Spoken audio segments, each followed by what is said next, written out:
Let's move on, shall we, to The Guardian.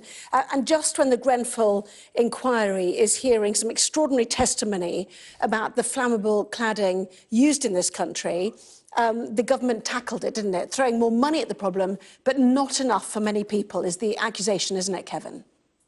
Oh, yeah, it's quite a serious accusation because, of course, they're stopping at 18 metres, so properties under 6 stories, they'll get loans, not compensation. So it's £3.5 billion, but it isn't enough. And you put a £50 a month limit on what tenants might have to pay, but that's $600 a year, and you're still going to have great difficulty selling that property on if you want to move. And Stephen Partland, a Conservative backbencher who probably led the charge, was most angry about it because the people who are not at fault are the people who are living in those properties. There are issues around government regulations. There are issues about the companies making the cladding. There's issues around who put up those blocks. But the people who are not to blame are those sitting in there, sometimes owning them, and they can't move them on. It's kind of the government went some way with some of the taller blocks, but it didn't go all the way. And again, I think there's going to be so much criticism. You do wonder if down the line there will be some switch and some U-turn. Yeah, and people have given horrible testimony about this. Sorry, Andrew,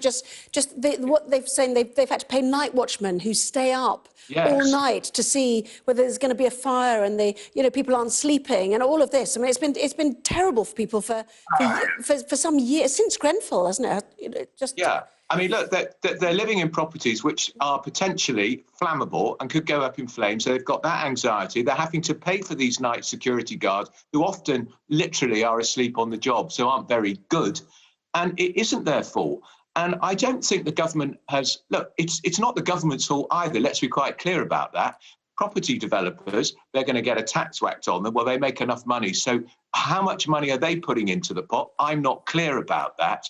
But there are literally tens of thousands, if not hundreds of thousands, of leaseholders who are going to be financially out of pocket. £50 a month, that could be over 25 years. That's thousands and thousands of pounds. And they're probably going to have property blight because they can't sell their property. They're in a nightmare situation. And I think the government are going to have to come back to the Commons and provide more money. I just don't think this is sustainable, not least because, politics always creeps in here. A lot of these leaseholders are potentially Tory voters in marginal seats, and they will be very, very angry because they have the Prime Minister saying nobody should be out of pocket. Well, they are going to be out of pocket to the tune of hundreds of thousands. Yeah, it certainly feels like something has gone wrong in the building trade to allow all of this to be put up when some of it had that flammable content in it, certainly.